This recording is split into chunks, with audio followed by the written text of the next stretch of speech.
Hi, everybody. How are you all doing? I'm so excited to have with me Sue Hitzmann today. I ran into Sue's story completely by accident, browsing through my Facebook page. And I was so moved and inspired by her story that I just had to contact her and ask her to share her story with us. And that's it. We're here today. So, hi, Sue. How are you? I'm good. Thank you. I'm really happy to have you here. Um, could you maybe say a few words about yourself? A few words about myself. Well, Yeah. I'm a manual therapist. I'm a body worker. I was in New York for the last 30 years, and I just recently relocated to Florida. I live in Naples now, and I've spent the greater good of my life, both in the fitness and wellness industries, both in the fitness industry as a group exercise instructor and as a body worker. Dealing with persistent pain issues that come from everything from accidents, illness, to injuries, heartbreak, and the flu. I am the creator of the MELT method, which is a simple self-care technique that I developed out of my private practice to try to empower my clients to get out and stay out of my office through self-administered techniques that would simulate the light touch therapeutic intervention that I was applying to them in the office. And it worked. And so today I've got a few thousand instructors worldwide, and we share the self-care message. And through an app and a website, I've been able to help hundreds of thousands of people worldwide live more pain-free. And that's amazing. And we're probably going to talk about that method a little bit more later, but can you share with everybody the story that you were telling on Facebook that drawn me to you? Yeah. So 2 years ago, my husband died, and I got the rude awakening of really recognizing what addiction was and what it does to change a person, and the denial and the lying and the misunderstandings of what that is. And when my husband had passed away, it was the first time in my life where on my personal page on Facebook, I would put out some of the what I was calling my thought of the day, and they were excerpts from my journal. And it's been very profound to see how many people are struggling with similar stories and without an understanding of how to manage grief and loss, and also families and the family denial and things of that nature that can really leave you feeling completely out of sorts and shamed. So I think that it was a nice way for me to help myself stay grounded in the process of trying to heal and restore calm in my life after losing the one person that I love so much. What was it that, and what it still is, that is helping you and supporting you through this complex process of dealing with loss? I mean, I think that the thing I've really recognized is that most often with grief, the problem with grief is that you're living in the past. You in your mind, you keep reliving the past memory, and in some ways that trauma keeps you trapped in the present moment, because your brain really doesn't know the difference between the past, the present, or the future. And if you keep eliciting the responses and the thoughts and the beliefs of the past, either you try to reconstruct your past to manage it in the present moment, which isn't really helping, or you just have to recognize that that is the past, and in the present moment, I'm safe. This is part of the learning, and to not look too far into the future to try to come up with solutions. So I think that that really has been the primary thing that's helped me over the last couple of years, is just coming back to the present moment, instilling a self-care practice of just acceptance. And I always say I accept my judgments and my fears, and I love myself anyway. And so I think that that's the biggest thing with grief, is recognizing that most of the emotional trauma that we're going through isn't happening right now at all. And so it's changing the story of what's going on in the present moment, and recognizing that you are safe and that things can change, that will allow you to shape a new future instead of feeling a victim to your life. So the idea of changing a narrative, the way we tell our story, the way you are telling a story, and maybe the way that other people around you are telling your story, that's really something that makes a difference. Can you, so you were talking to me about how different people around you had a different story about what happened, and it sounded to me like it was a part of the struggle, but also a part, something for you to understand how to grow from that. So I think this is something that a lot of people are asking themselves about. Yeah, I think it happens with everyone. I mean, dealing with a family that said, like, they knew all about his past, actually perhaps more than I did, right? And even my husband having his own narrative. And when you're observing a behavior in your partner, and you are in the most loving way saying, hey, I'm observing this behavior and this doesn't look good, and I want to help you. What is this that you're doing? And then you're being gaslit, which is basically somebody saying to you, oh, well, it's you. I'm doing this because you're doing this, or your mother's doing that, or your brother had this, or because of this in my work. And it was everything outside of him was the problem. And when he died, there was a part of it that, you just like are bewildered. You can't even believe that it's happened. But I always think that changing the narrative is thinking that things don't happen to you, they happen for you. And in so many ways, in the traumatic events that happen to us, I always believe that the universe is trying to lead me towards joy, abundance, and prosperity. And as messed up as that can look on the surface, and all of the trauma and the bad circumstances that have happened, that's what they are. They're just circumstances. They're moments in time that are leading you toward something else. And so if you can come from that place when you have trauma, that something was done for you, not to you, and to understand how to learn from that. Like, there's some things, karmically, spiritually, I need to learn. And so this is what's been presented to me. I think it gives you more of an opportunity to show compassion for yourself. It gives you a moment to just love yourself and be more compassionate to your own thoughts and feelings. And I think that through the loss of Chris, and hearing his family saying, we need to change the narrative, that the narrative is that he had a neurological disorder and just fell asleep, when really that was not what was happening. This was someone who was 25 years into sobriety, not using alcohol, but taking this addictive nature and turning it to other substances, to other things. And that is denial. And when you are dealing with denial, you have a tendency, or at least I had a tendency, to try to want to explain what was really going on.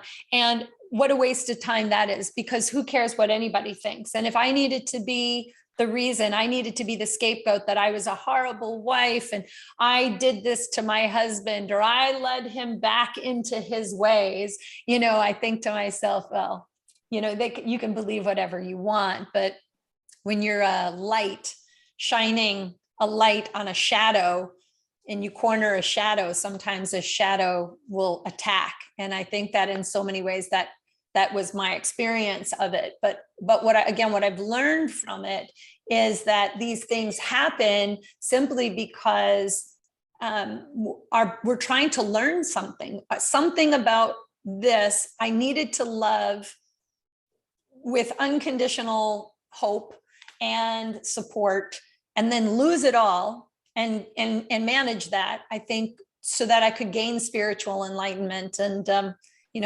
thought I always have is that I'm not this body and I'm not this mind. I'm a spirit occupying this body and utilizing this mind to have a human experience and for spiritual enlightenment. And I think that that's what shapes us and develops our spirit is loss as well as abundance, right? That you need a little bit of both, because you can't really know joy unless you understand suffering. But we have a choice to suffer and stay there, or we have a choice to acknowledge the pain of something and the loss, and then rise up from it and reclaim our joy. And I think that that's a part of the human experience that needs community.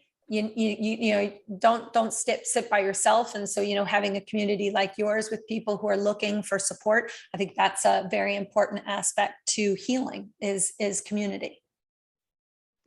So I want to highlight two of the things that you said for our listeners, for the people that are watching. One is that also in the Balanza method, what we really want to do is to be accountable for our actions and for our reactions, because like you said, things are happening for us. And some people feel like things are just happening and we have no control over them, but we do have control on how we react and what we do. And that, for me, that what makes me feel stable, that what makes me feel powerful. I don't need to know that I can control everything. And I can't control, like you can't control your husband's family's narrative and story, but you can control how you react to it. Mm-hmm. So one thing that I would like for you to maybe say a few more words about is, I was super impressed by the fact that you said, I don't mind if they need me to be their scapegoat, then that's what I'm going to be, because a lot of people are holding on to the anger. Holding on to the anger helps me hold on to the person I lost. Mm-hmm. So what I would really like for you to, if you can even explain that, what gave you the strength to do that, to be able to say, okay, if that's what you need, that's what you need, but I'm going to let it go? I think one of the biggest things that I just always said, I know the truth. I knew the truth. And the truth was my husband loved me and I loved him unconditionally. I loved him so much. I would have done anything to try to help him. And in fact, that was what I was doing. My reaction to him was to, shine a light and say no. And I kind of fought with it. And he would fight back. And then when he finally said, oh, well, the reason I'm doing this is because of you, I was like, oh, well, here, I'll just step aside and then I won't react. And the moment I stopped reacting, he died. So that was really a powerful recognition, where when you don't think you can control your destiny, that in my stepping down, the worst happened, right? I thought that he was going to come around and say, don't do this, right? So you have this narrative in your mind, and we're the only creatures on the entire planet that can actually create an altered reality of the future that may or may not ever happen, right? So in the sense, I'm thinking, I'm just going to go ahead and step aside, and this is going to get him to say, please don't do this. I love you. I need to go to rehab. I need to do these things. And that is not what happened. He died of a drug overdose. And this is a family that will utterly deny that, no matter what a coronary's report says. And I think that the idea to me was that they're hurting too. His family is hurting. His family lost another family member in their lifetime. They've lost a mom, a dad, a son, and another brother. And they're hurting. And so their way to cope with maintaining the family legacy were the words, we had to maintain the family legacy, that the way that they were doing that was to lie about my husband. And that made me really angry, because I'm like, you're dismissing this beautiful creature's, this beautiful man's life to satisfy your story and your narrative. But what it is that they were just trying to cope and move forward also. And if they need to do that through fabrication or through stories, just like I do, this is my story. This is what I perceived. This is what I experienced. And so you can't take that away from someone. You can just say, I understand you, and I can hold compassion for your way of being, which is why he was an addict anyways, because he grew up in a family that denied who he was or shamed who he was. And it is what perpetuates the dysfunction. It allows it to fester. So I just can only hold compassion in acknowledging that I can see why my husband was how he was and why they reacted the way that they reacted, because they just don't know any other way, because this is a lifetime, generations of lifetimes, right? It's a family karma that goes on forever. So I think that for me was what allowed me to say, if that's your story and that's what's going to get you guys to move forward, and then I'm okay with that. But I know the truth. And the truth is my husband loved me, and he was just diminishing his earthly life that God gave him. And I fought to get him to not do that. And it destroyed the love that was physically out there, but it doesn't destroy the love in me for him or for myself. It actually, I think it makes it stronger. And I would also say to those people who lose someone that, when you die, I really believe, and this is just my belief, but energy and matter is something to describe that space is 99.999% of what's around us is space, but mass and what we see and perceive is there.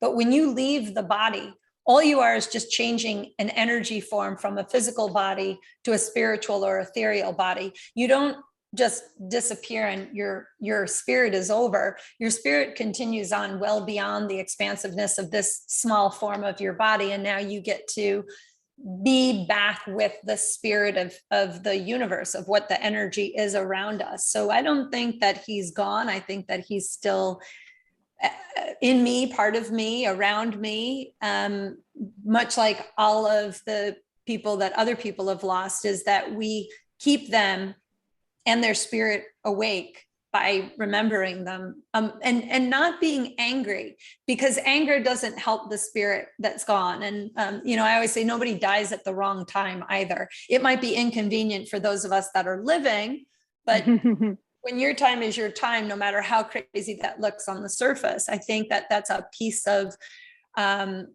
life that we need to come to terms with, that just,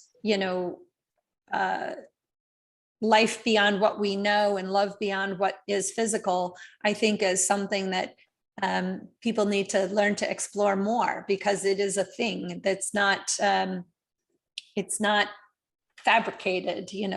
Matter is matter and energy is energy, and energy is never created or destroyed. It just changes. And so we change too. And that also leads me to something else that you wrote that I just read about embracing. Embrace whatever is happening around us or for us. And this is actually something that I'm talking about a lot. This is one of the Balance Method's fundamentals, is embrace the change. And the change is the movement, is everything that happens around us. So what I keep trying to tell people, what I love the way you wrote, and I'm probably going to share it, it doesn't mean that I have to love everything that happens to me, but I just acknowledge it and I accept it. And then I can decide how I want to react to it and what I want to do with it. So, perfect. Yeah, so yeah, that led me to that. And the last thing that I would really like to hear more from you is, you started talking about the community as a source of support. If you could say a few more words, this is something that in each interview I really try to emphasize, because a lot of the people in my community, in the Families Hangout, are very scared to reach for support, to ask for support. Some people feel like they don't have anybody to reach out to. So, and you're such a strong woman, very successful. So if you can tell us a little bit about that experience of reaching for help and support.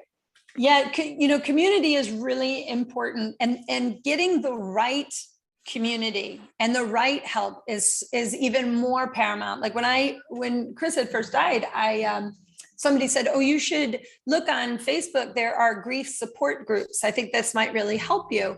And I went to this grief support group, and I'm looking at the posts, and I didn't find it extremely helpful because it was a lot of people commiserating on the negative and, saying, I can't continue on, and people saying, oh, Godspeed, and we love you, and don't worry.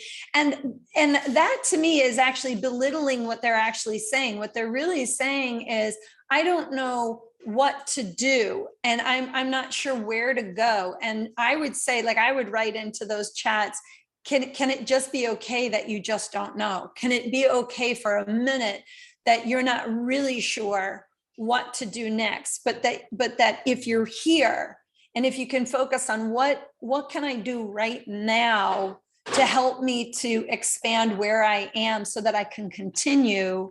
That was like a big thing for me, is making sure that, you're coming back to the present moment, and that you're really listening. You have people who are really listening to what you're saying, because what can often happen when you are in a state of grief is that, at first people really want to love you and what can I do to help you, but then after a while they're like, are you done grieving? Can we go back to like you wanting to like go for bike rides or things? It just, you really need to sort of expand the concept. And unfortunately, most of the time we get into the minutia, and then again you get into communities that actually keep you there, keep you commiserating, keep you in the suffering. So finding communities that are actually wanting to be proactive, to get you back to the present moment, to say, what's happening right now? What can we do today to ensure a better tomorrow? And yes, I know it hurts. Yes, I know loss is terrible. Yes, I know it feels terrible. But in the end, what can we do right now to expand and to go back to love? And so finding the right community is also very important.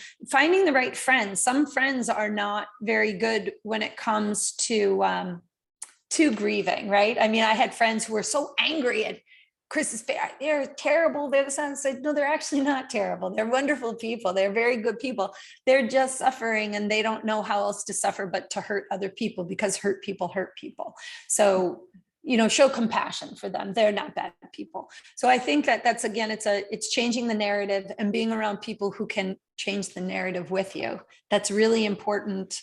And again, to not go at it alone, because the thoughts in your mind and the voices in your head can drive you crazy. So I always encourage you not to necessarily listen to the voices in your mind, but listen to people who can listen to you, can listen to how you're going through things. And then I always think that the best thing to do is to then ask questions rather than give people answers or say, don't feel bad or don't worry, because that's belittling the feelings that you're having. And I say, hold on to the feelings that you have. Know that those feelings are real, but you're bigger than your thoughts, your emotions, and your feelings.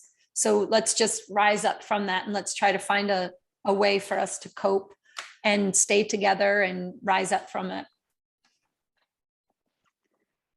Thank you, Sue. This is